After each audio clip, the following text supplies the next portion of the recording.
So now that you've imported your photos into Lightroom, how can you organize them? So for me, organization ends after you import the folder into Lightroom, and I will edit my photos based on the folder structure that I create. We'll talk a little bit more about my folder structure in another video, but I am really not a big fan of the cataloging metadata and collections structures of Lightroom and other photo organization tools. You can also get into that another time why that's the case. But for completeness, I'll cover a little bit of those here. So once you've imported your photos into Lightroom and you're in the library tab here, then you can come to the folders here and you can see that all of your specific photos will have been imported by folder here available for you to directly see. So if we pick one category here, you can see there's photos here. If I want to look at this one, I can look at the picture, and if I want to, I could go to the Develop tab and start editing. But that's just an example of how we can look at the photos here once they've been imported. Another way to like organize your photos is the catalog, and so as far as I can tell here, and the catalog is the top level structure inside of the Lightroom metadata that structures and stores information about your photos. So let's be clear that this is not actually storing the photo itself with Lightroom Classic. The photo is stored on your local disk, whatever it is, drive, wherever your photos are, they're stored there. They're not stored by Adobe. This is just the metadata for the photos for organization and searching and other features like this. So at the top level, you have catalogs, and then below catalogs, you have collections. So let's say, for example, I want to organize my photos of a canyon here, right? So I would go to collections here. I could create a collection called Canyon. And there's another concept of a collection set, which would be a group of collections, which would be inside of the catalog. So there seems to be a hierarchy level like this of the structure and the metadata. So you can include selected photos if you want. You don't have to.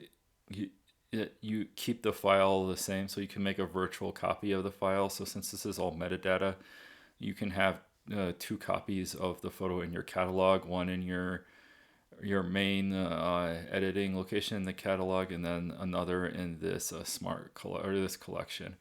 And so there will be like virtually two copies, even though there's one file backing it on the disk. All the editing details are stored in the metadata of Lightroom. So if you create here, so now I have a Canyon collection with one photo in it. So let's say I wanted to add more photos from a canyon. So I come here and I'm like, okay, these are all canyon photos. We might as well put them all in the canyon collection. So we come over here and we drag these all into the canyon collection. So if we go to the canyon collection now, there's now 96 photos here. They're all of the canyon. Now, let's say I go shoot at the canyon again. Let's see here. Let's find this one here. So this again, you can see canyon shots. And